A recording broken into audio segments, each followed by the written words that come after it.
being a single Muslimah, I do have some worries on my mind for the future. However, there is one greatest fear that I personally have, and I would like to talk about it in this video.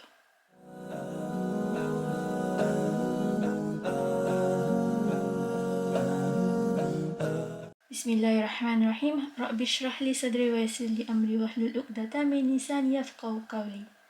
Hi, Assalamualaikum. My name is June and welcome to my channel where I share my experiences as a single Muslimah striving to lead a deen-driven, purposeful life.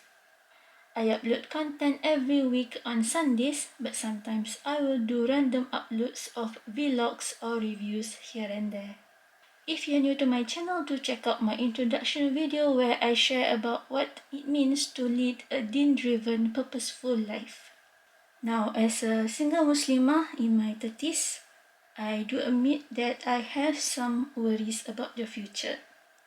However, I choose not to dwell too much on these worries because, for one thing, worrying is not productive at all. And secondly, Allah is always there and He will make things easy for us. However, there is one greatest fear that I have about the future, and it's actually related to marriage. Now, I am in my late 30s and I've kind of resigned to the fact that maybe marriage is not written for me in this life. However, if there is an off chance that I will get married, then that is where my greatest fear comes in, which is marrying the wrong man. Yes. Marrying the wrong man is even worse than staying single and alone for the rest of your life, to me personally. So what happened was, I was on a bus heading to this hotel. I'm at Hotel Yan in Singapore for a staycation.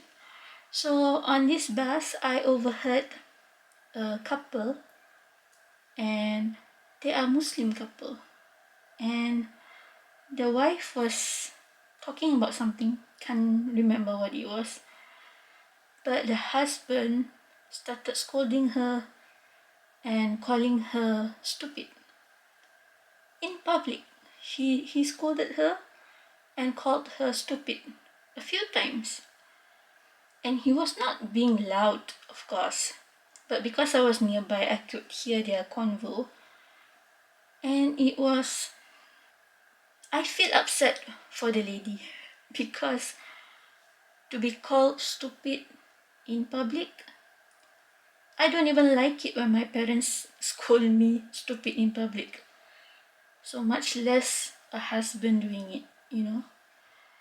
So that convo got stuck in my mind and I decided to talk about this on this video.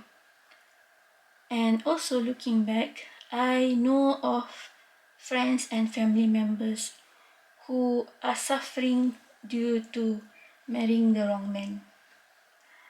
So for example, I know of someone who has an abusive husband, and by abusive, this is physical abuse.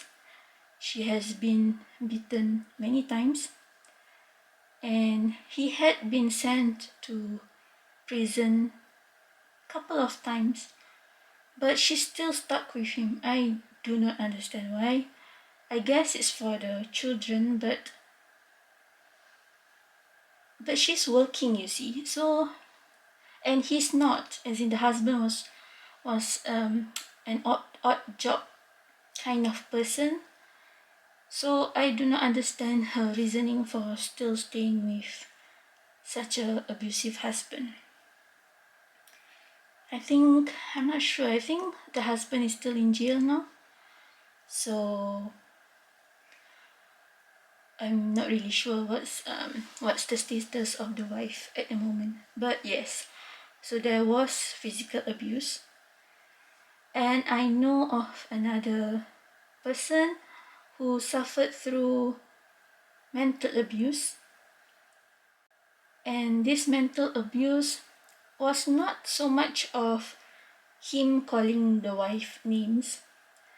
It's more like he has a rage. He has a tendency to be very angry, very aggressive, but never resorting to physical violence. And he doesn't call her names, but he incites so much fear inside of her. So this particular wife was my cousin actually. She passed away a few years back. It was very sad to see her being reduced to a timid mouse around him, because he just creates so much terror inside of her. Then I do know of a few cases where the husband was a good for nothing kind of person. As in, before they were married, the husband was working, but after they were married, then the husband kind of got lazy, switching from jobs to jobs. And this is because the wife was earning more than the husband. So you do have this kind of cases of what we would call mooching husbands, I guess.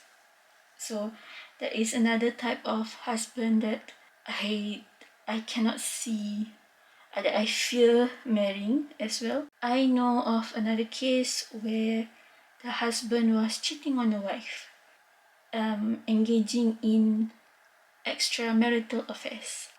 That was perhaps one of the more scarier types of husbands to be married to, because you do not know of his deceit, of his lies, until they are exposed. So he looks to be normal on the surface, like there was nothing wrong, but then you found out that he has this extramarital affair, and all the things that you know about this person, suddenly you begin to question. So marrying this kind of man who lies to your face, who hides things from you, is another fear of mine when it comes to marriage. So of course not all men are this kind of people, neglectful, abusive, cheaters. But you never know what is written for you. And the only thing that you can do is to make dua that you will be married to a good man, to someone who follows, who practice Islam, and who strives to follow the sunnah of Rasulullah SAW as best as he can. So in a way, having a list, a criteria of what you want in a husband is very important.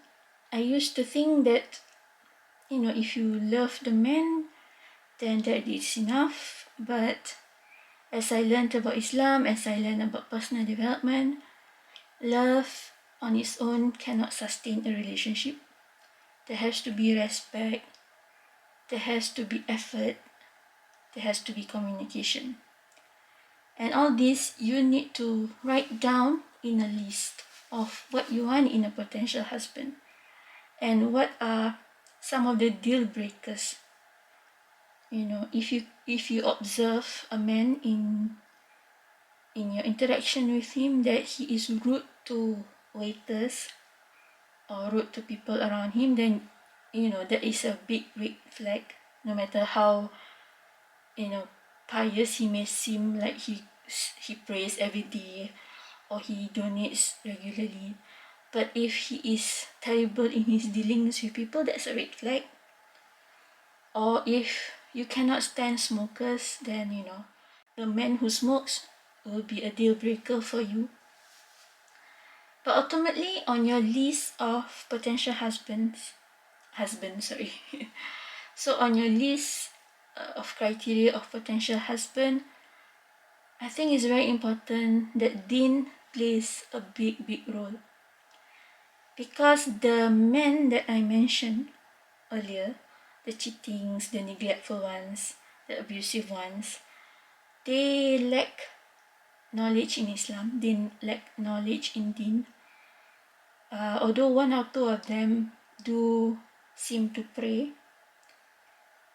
and seem to be a practicing Muslim, but see, that's the thing.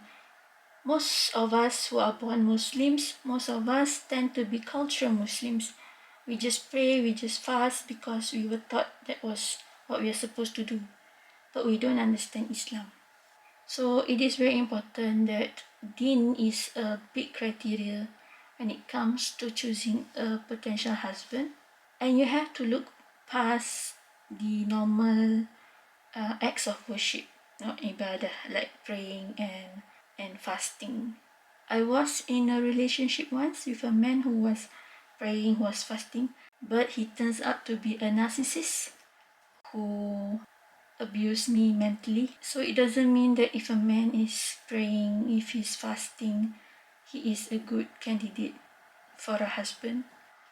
I think you really need to also look at how he treats the people in his life, the words that he uses, the actions that he does.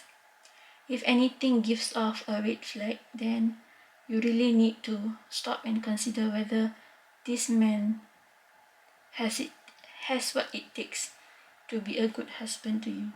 For me personally, I do have my list of a potential husband. It's a very long list.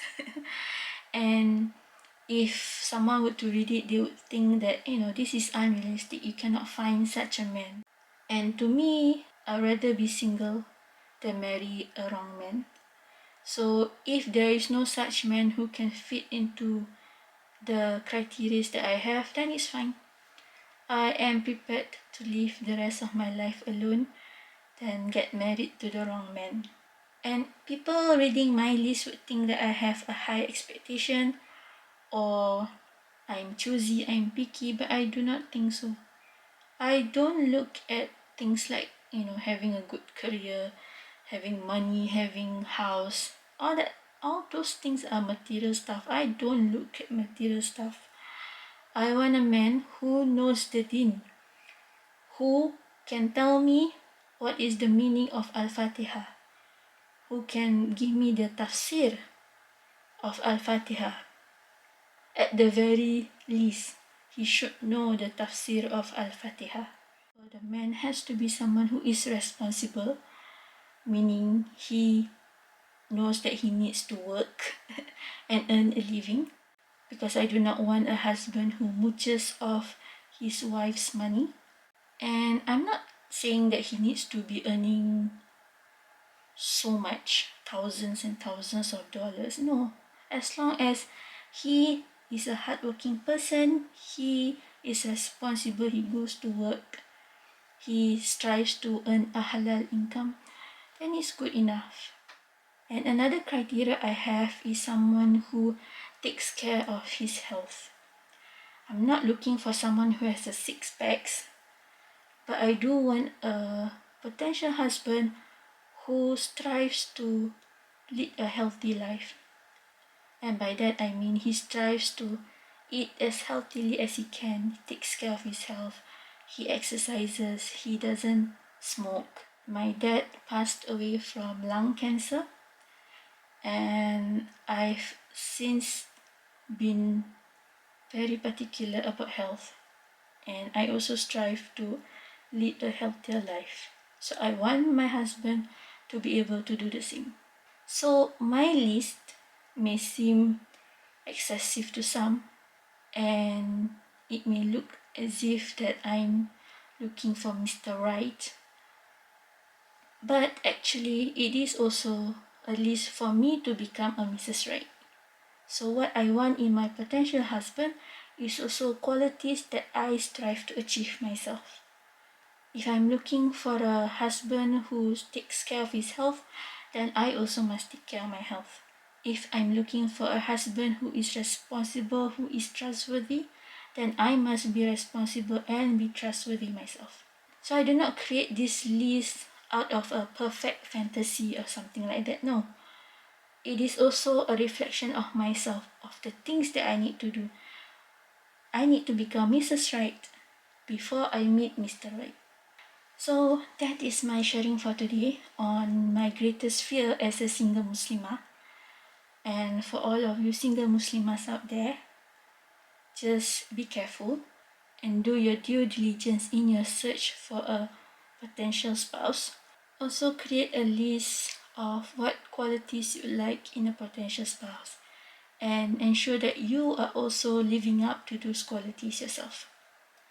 So if you like my video, do hit the like button and share this video with the people in your life, and do subscribe to me if you're interested in future updates from me. Till the next time, Assalamualaikum warahmatullahi wabarakatuh. Bye.